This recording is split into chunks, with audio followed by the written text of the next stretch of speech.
जी अस्सलाम वालेकुम। आज हम गंदम के खेत में बैठे हैं तो मियाँ साहब ने इसके बारे में क्या खूब कहा है। तेरियां रब्बा तू ही जान ते की खेड रचाई बंदे रात नो भुखे सौवण ते कुत्ते खाण मलाई इक नानू तो इतना देवे ओ बस बस करन ज़बानों ते कई बिचारे जावण इस जहान तो खाली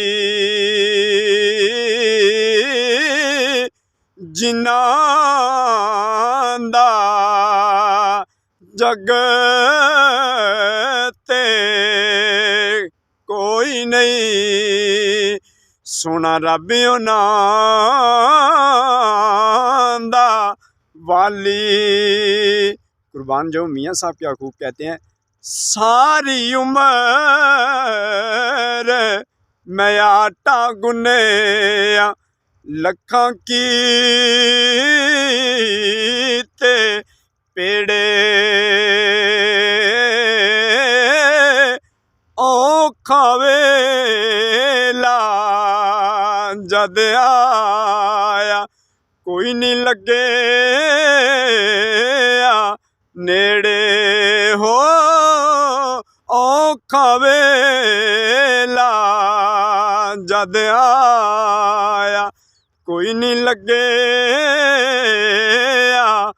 नेड़े। दुनिया ते जो कम न आवे औखे सौखे वेले इस बेफैज संगी दे कोलों असीं बेहतर यार अकेले।